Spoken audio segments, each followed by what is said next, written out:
Chapter 17. Next day at 11 o'clock in the morning, Vronsky drove to the station of the Petersburg Railway to meet his mother, and the first person he came across on the great flight of steps was Oblonsky, who was expecting his sister by the same train. "Ah! Your Excellency!" cried Oblonsky. "Whom are you meeting?" "My mother," Vronsky responded, smiling, as everyone did who met Oblonsky. He shook hands with him, and together they ascended the steps. "She is to be here from Petersburg today. I was looking out for you till 2 o'clock last night." "Where did you go after the Shtcherbatskys?" "Home," answered Vronsky. "I must own I felt so well content yesterday after the Shtcherbatskys that I didn't care to go anywhere.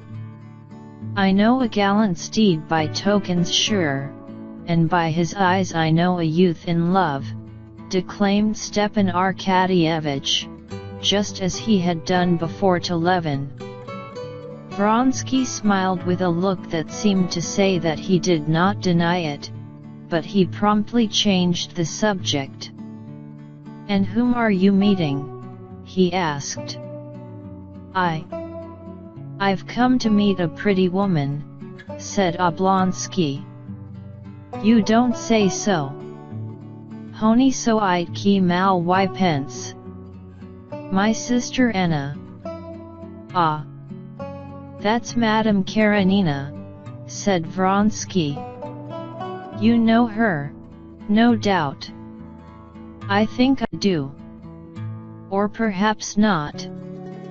I really am not sure," Vronsky answered heedlessly, with a vague recollection of something stiff and tedious evoked by the name Karenina. "But Alexei Alexandrovich, my celebrated brother-in-law, you surely must know. All the world knows him. I know him by reputation and by sight. I know that he's clever, learned, religious somewhat. But you know that's not in my line," said Vronsky in English. "Yes, he's a very remarkable man, rather a conservative, but a splendid man," observed Stepan Arkadyevich. "A splendid man. Oh, well, so much the better for him," said Vronsky smiling. "Oh, you've come," he said, addressing a tall old footman of his mother's, standing at the door. "Come here." Besides the charm Oblonsky had in general for everyone, Vronsky had felt of late specially drawn to him by the fact that in his imagination he was associated with Kitty. "Well, what do you say? Shall we give a supper on Sunday for the diva?" he said to him with a smile, taking his arm. "Of course. I'm collecting subscriptions." "Oh, did you make the acquaintance of my friend Levin?" asked Stepan Arkadyevich. "Yes, but he left rather early." "He's a capital fellow," pursued Oblonsky. "Isn't he?" "I don't know why it is," responded Vronsky. "In all Moscow people present, company of course excepted," he put in jestingly, "there's something uncompromising. They are all on the defensive, lose their tempers, as though they all want to make one feel something. Yes, that's true, it is so, said Stepan Arkadyevich, laughing good-humoredly. Will the train soon be in? Vronsky asked a railway official. The train signaled, answered the man. The approach of the train was more and more evident by the preparatory bustle in the station, the rush of porters, the movement of policemen and attendants, and people meeting the train. Through the frosty vapor could be seen workmen in short sheepskins and soft felt boots crossing the rails of the curving line. The hiss of the boiler could be heard on the distant rails, and the rumble of something heavy. No, said Stepan Arkadyevich, who felt a great inclination to tell Vronsky of Levin's intentions in regard to Kitty. No, you've not got a true impression of Levin. He's a very nervous man, and is sometimes out of humor, it's true, but then he is often very nice.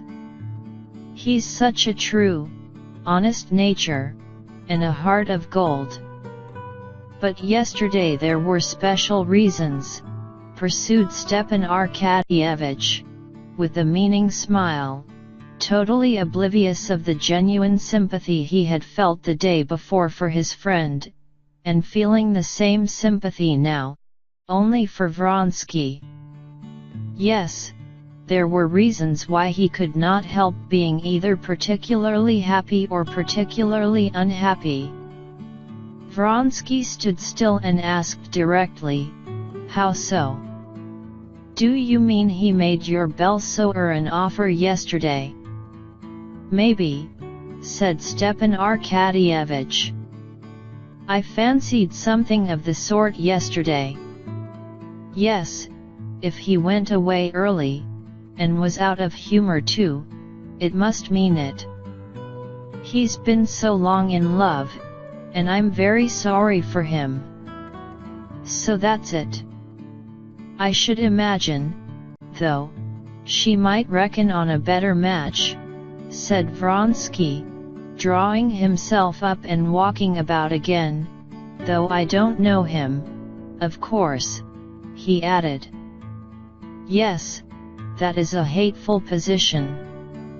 That's why most fellows prefer to have to do with Claras. If you don't succeed with them it only proves that you've not enough cash, but in this case one's dignity's at stake. But here's the train." The engine had already whistled in the distance. A few instants later the platform was quivering, and with puffs of steam hanging low in the air from the frost, the engine rolled up, with the lever of the middle wheel rhythmically moving up and down, and the stooping figure of the engine driver covered with frost. Behind the tender, setting the platform more and more slowly swaying, came the luggage van with a dog whining in it. At last the passenger carriages rolled in, oscillating before coming to a standstill. A smart guard jumped out, giving a whistle, and after him one by one the impatient passengers began to get down. An officer of the guards, holding himself erect, and looking severely about him, a nimble little merchant with a satchel, smiling gaily, a peasant with a sack over his shoulder. Vronsky, standing beside Oblonsky, watched the carriages and the passengers, totally oblivious of his mother. What he had just heard about Kitty excited and delighted him. Unconsciously he arched his chest, and his eyes flashed. He felt himself a conqueror. "Countess Vronskaya is in that compartment," said the smart guard, going up to Vronsky. The guard's words roused him, and forced him to think of his mother and his approaching meeting with her. He did not in his heart respect his mother, and without acknowledging it to himself, he did not love her, though in accordance with the ideas of the set in which he lived, and with his own education, he could not have conceived of any behavior to his mother not in the highest degree respectful and obedient, and the more externally obedient and respectful his behavior, the less in his heart he respected and loved her.